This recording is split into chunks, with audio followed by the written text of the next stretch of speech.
Pero finalmente se aprobó la ley de urgente consideración, pero creo que es la ley 4.0, ¿no? De todas las modificaciones que tuvo. ¿Fue así? Sí, fue así. De todas formas, lo grueso permaneció. Lo grueso negativo permaneció. Ajá. Fue así. Nosotros, como frente, integramos la comisión, que estaba comisión especial que se hizo para el estudio en el Senado de la ley, y éramos 7, nos correspondía 7 representantes al Frente Amplio y 8 a la coalición, sabiendo que disponíamos de ese corto tiempo, porque intentamos convencer de que no debía tratarse esta magnitud de artículos, 501 artículos en este tipo de ley, modificando tantas leyes. Pero bueno, no convencimos y se fue a este tratamiento por el cual teníamos 45 días para resolver el tema, votar, sabiendo también que si no tenía los votos, de hecho está establecido, no es como el presupuesto, que si no se vota queda el vigente el anterior. En este caso, si no se vota, lo que queda vigente es lo que se presentó. Entonces, con esa perspectiva, de alguna forma nos compenetramos como Frente Amplio, desde una posición de oposición constructiva, no diciendo a todo que no, al revés, tratando de cambiar las cosas que entendíamos que debían cambiarse. En algunos casos lo logramos, pero en muchos otros no. Y en realidad, en ese trabajo, que fue intenso también, sí, porque claro, era todos los días y durante todo el día, recibiendo ya fuera a las autoridades, o sea, pasaron prácticamente todos los ministros, sí, porque como toca tantas áreas, y bueno, con sus equipos y explicando en este artículo, en esta sección, va esto y preguntando, planteando nuestras discrepancias. Bueno, todo eso se hizo con las autoridades, y también recibiendo a delegaciones ya fuera, incluso de carácter internacional, como fue el representante de las Naciones Unidas, también de UNICEF, de la OIT, hubo también un intercambio que fue vía Zoom, y delegaciones de organizaciones sociales de las más diversas tipos, porque sí, claro, tocaba desde los perros callejeros, ley de adopciones, digo, temas que de pronto nadie sabe, que estaban incluidos ahí, medio ambiente, y bueno, y temas más gruesos como son más conocidos, pero claro, digo, pronto hay temas que la gente ni se enteró, y creo que hay muchos temas que la gente ni se enteró de que estaban en esta ley de urgente consideración. Y bueno, en ese sentido, sí logramos algunos cambios, como decís tú. Se retiraron. Bueno, no te dije que estas delegaciones, lamentablemente, porque uno dice, bueno, pero fueron las delegaciones, fueron más de 100, sí, ¿está? Claro. Me parece que es bueno que se sepa que esas delegaciones que fueron, primero que hubo que repartirlas en dos nosotros, los 15 que integramos la comisión, tuvimos que repartirnos en 2 subcomisiones, ajá, porque no dan los tiempos, sino para recibir a todos. Entonces, claro, yo por lo pronto no pude. Plazos, ¿no? Claro, plazos, evidente. Entonces, por ejemplo, yo a la mitad de las delegaciones no la pude escuchar ni preguntar, ni intercambiar, porque bueno, tuvimos que abocarnos cada uno a la subcomisión. Y a su vez esas delegaciones tenían 20 minutos cada una. Entonces fue como, ¿viste? Una cosa, como chorizo. Igual, creo que fue muy bueno esa presencia, porque también ayudó a modificar, atenuar los daños, como decimos nosotros, en aquellas cosas que pudimos. Por ejemplo, se sacó el artículo de la desmonopolización de ANCAP, que era realmente algo preocupante. Sí, por momentos uno pensaba que íbamos a volver a aquel referéndum, si mal no recuerdo, ¿no? Sí, lógico. Pero además pensando que venía de la década del 30, la constitución que decía del monopolio de ANCAP, y como ente del Estado, ¿verdad? Y bueno, eso se sacaron los 2 artículos de Antel. Ajá. Que en realidad era otra también era muy preocupante, porque se le daba toda la infraestructura que ha generado Antel, que todos sabemos con dinero de los uruguayos y uruguayas, ¿no? Nuestro, en realidad todo el tema de los tendidos, de la conectividad, de la fibra óptica, todo lo que ha progresado Uruguay en estos últimos años en eso, bueno, se le daba a privados que pudieran utilizarlo, y incluso llegando después a competir con la misma empresa del Estado, ¿no? Bueno, eso se sacó. Hay quienes temen que, porque eso estaba escrito, digo, o sea, había voluntad de algunos en que esto corriera, ya sea en CAP o sea esto. Entonces, en realidad, se sacó ahora, no se sabe si con la ley de medios quizás no se agregue algo de esto, porque está presentada también y en algunos aspectos es preocupante. Y bueno, pero digo, lo grueso, no sé si vos querías hacerme, porque yo hablo capaz que mucho. No.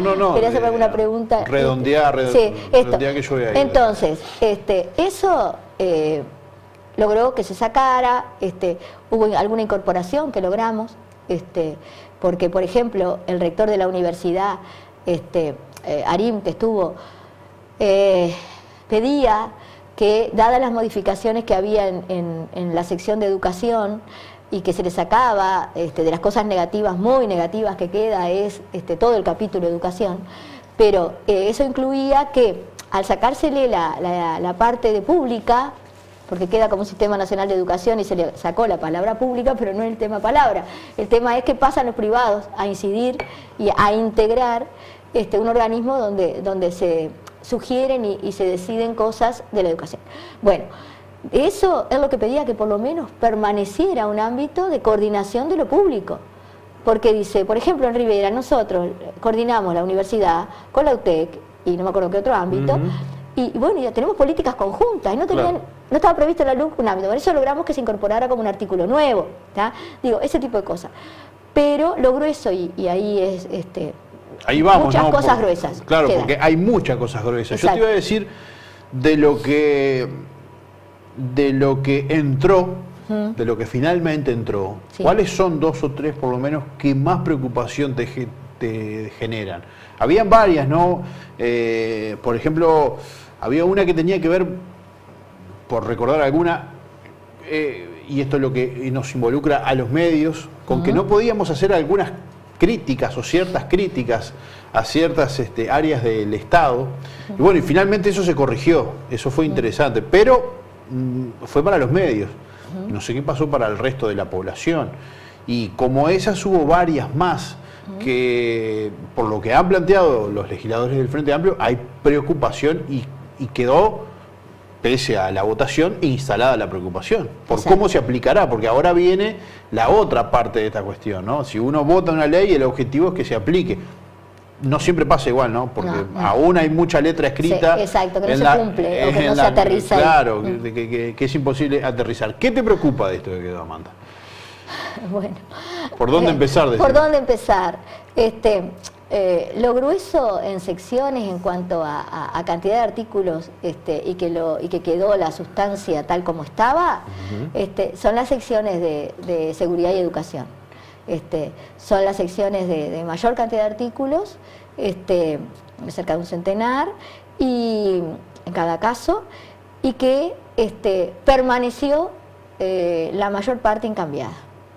Y eso lleva a que en seguridad se siga apostando a mayor penalización en cuanto a detenciones, o sea, duplicar penas, porque parecía que era una cosa matemática, tal cosa que estaba en 2 años pasa 4, lo que estaba en 5 pasa 10, eso por un lado, pero por otro lado se habilitan prácticas que pueden llegar a ser, a tener repercusiones muy serias, como esto que le llamamos lo del gatillo fácil, lo que está metido en legítima defensa, el poder tener armas, policías retirados y en ese caso actuar a nivel individual, pues ya no va a estar en un equipo, no va a estar conectado con su jerarca, lo que conlleva eso, y cuando en realidad hubo 2 plebiscitos, el último, Vivir sin Miedo, que se perdió, o sea, la gente dijo no se va por ese camino, y bueno, y el de no a la baja o el de la baja de la edad de imputabilidad, que decía que a los adolescentes había que, en realidad, como no salió, se mantiene que hasta los 18 años son adolescentes. Y en ese tema en particular, debo decir que me preocupa mucho, porque ahí desfilaron la academia, o sea, la universidad, todo lo que han estudiado el tema, como te decía, de UNICEF, de UNESCO, el comisionado internacional, el comisionado parlamentario, Petit, que estuvo también, y todos estos que te estoy... organizaciones que trabajan con adolescentes. Claro, organizaciones civiles, claro. Claro, sí. El Abrojo, el Paso, seguro. Estuvieron y otras. Bueno, no hubo ninguna voz discordante en que esta forma no era la correcta. Porque se está en una edad, y por eso digo que en realidad debería preocuparnos a toda la sociedad, se está en una edad que con más reclusión y aislamiento de la sociedad, de la familia, se va por un camino de que en realidad cuando sale por un lado, es mucho más difícil rehabilitar, pero también mucho más difícil reinsertar. Entonces, el aumentar las penas, el limitar más las salidas transitorias, el que, los adultos pasa esto también, que por estudio o por trabajo no se le disminuyan las penas. Es realmente, a mí por lo pronto como que me dolió mucho que eso permaneciera. En algún momento se había dicho como que iban a sacar esa parte de los adolescentes, pero quedó, pequeñas modificaciones, pero quedó prácticamente igual. O sea que en realidad estamos condenando a que estos adolescentes que por algo están en esa edad, o sea que, y por algo es que no se los penaliza como a los otros, en realidad...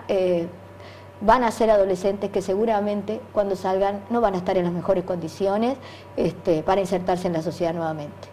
Y después, el otro capítulo grueso que yo te decía, educación, pero digo, si no hay tiempo te digo así como título. Sí, pero en este aspecto de los adolescentes, hablamos de los adolescentes infractores. Lógico, sí, sí. Claro, claro. Sí, sí. Y ahí es donde está esa preocupación de que ingresen en un sistema que... a todas luces es muy... O sea, antes de ayer, tú me escuchabas recién detrás de cámara, el juez penal Diego Prieto decía, salvo la cárcel de Florida, o salvo una institución como la cárcel de Florida, el resto de las instituciones para reclusión, ya sean menores o mayores, no son de las mejores, ni los ejemplos, ni las más rehabilitantes del mundo.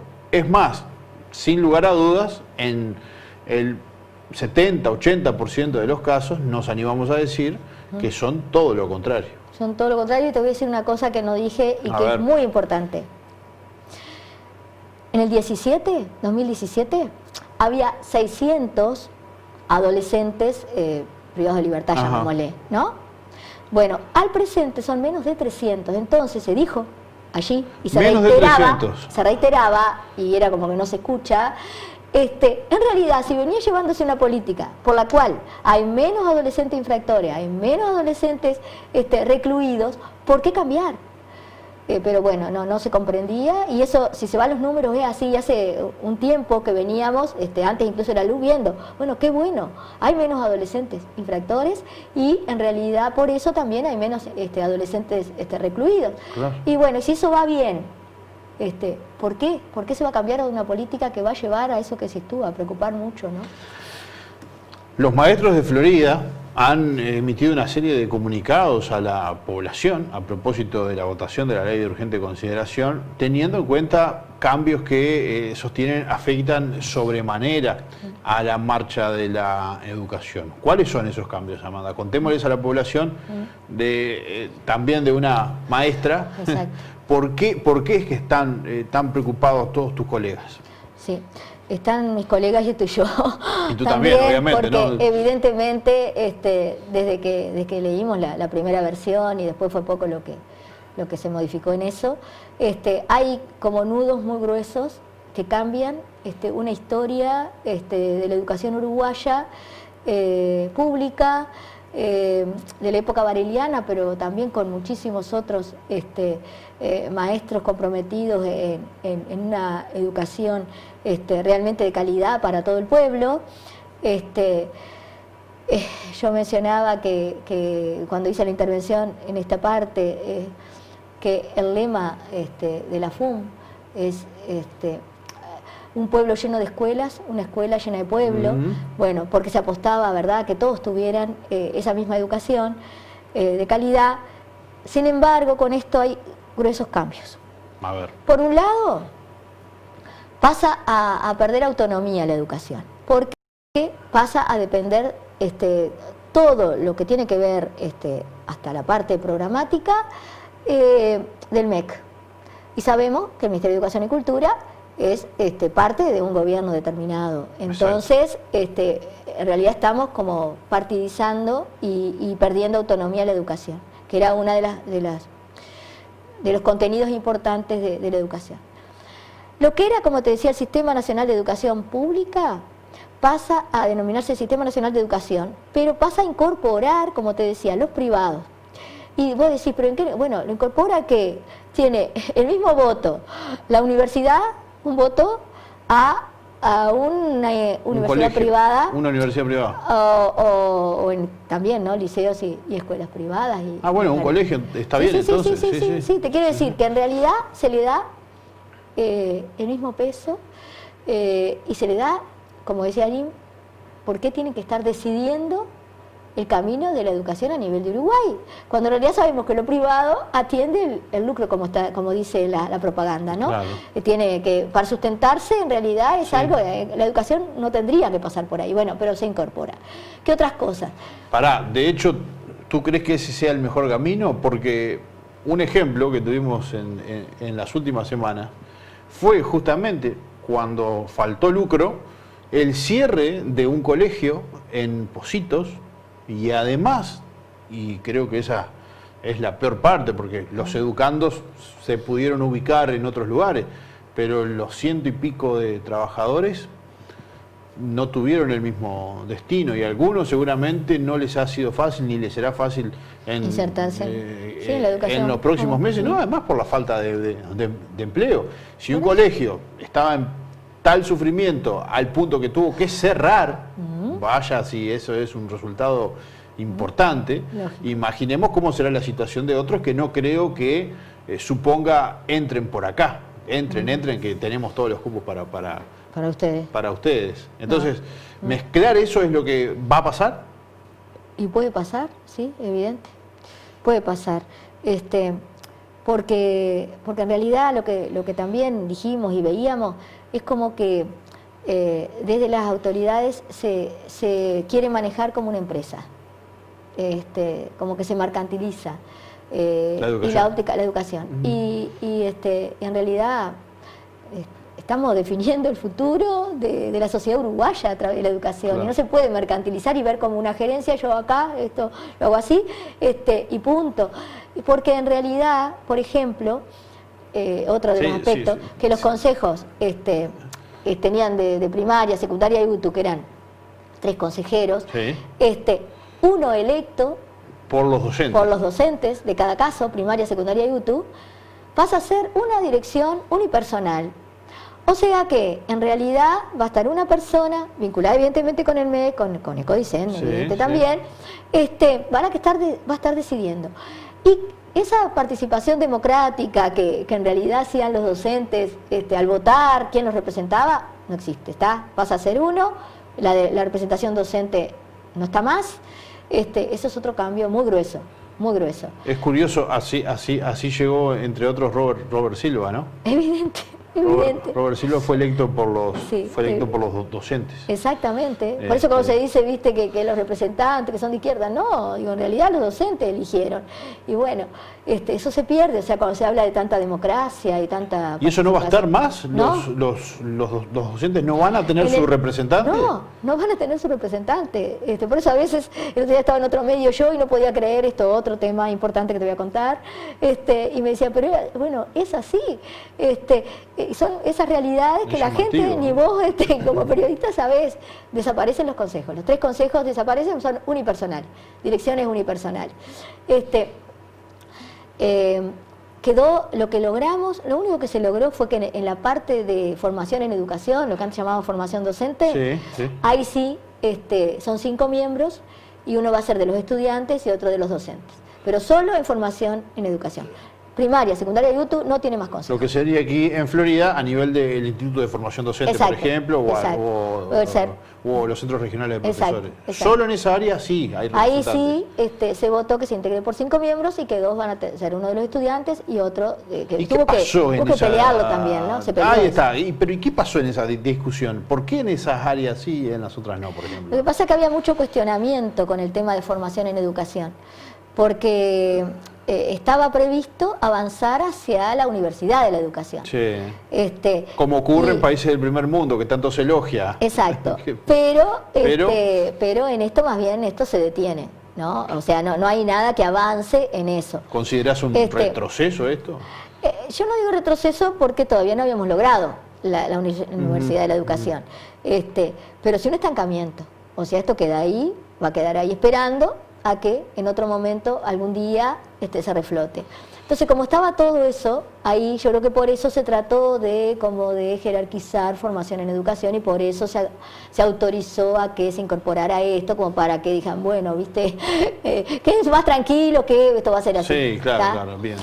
Y después lo otro que es muy importante en educación es que pasan las direcciones de los centros a determinar quiénes son los docentes de su centro. Sí, durante la campaña eso era un punto muy preocupante de los docentes, que habían remarcado más de una vez, ya de alguna forma, y ahora te lo quiero consultar, quedaría el concurso medio perimido o la calificación del maestro o del docente, porque va a pesar la decisión del director del centro. No sé si esto aplica el director de la escuela o la directora de la escuela o del liceo. Dice de los centros educativos. Dice de los la centros ley. educativos. ¿Y qué pasa con el concurso entonces ahí?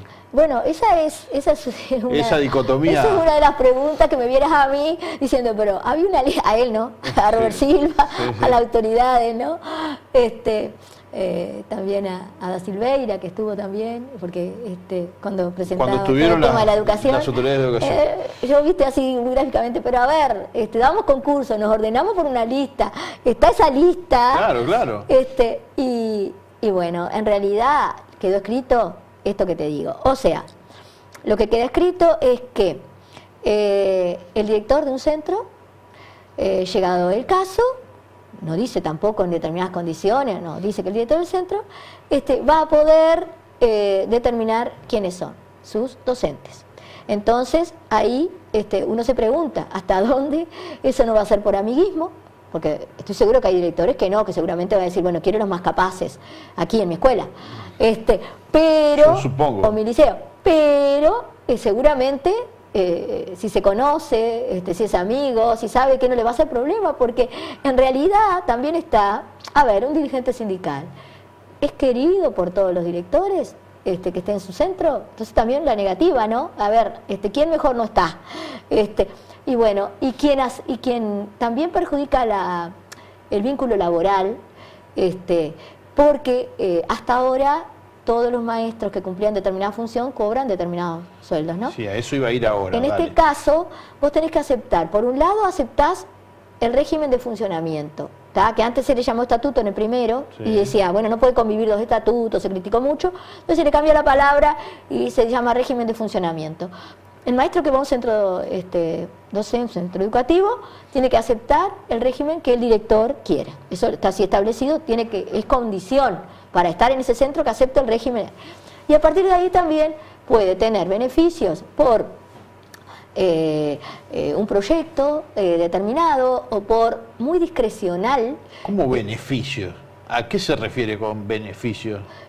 Algún plus en el sueldo, como una compensación, si vos entendés, si el director entiende que vos estás trabajando determinado proyecto que es bueno para el centro, como que pueda haber algunos adimentos aditivos al sueldo. ¿Y quién decide?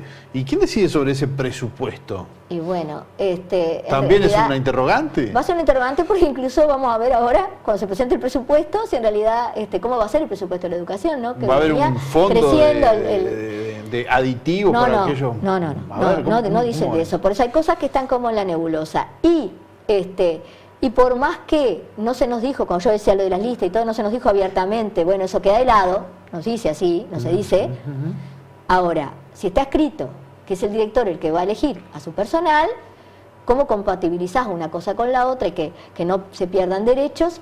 Por más que pueda estar escrito, vos te lo cuestionás. Así que es grave eso.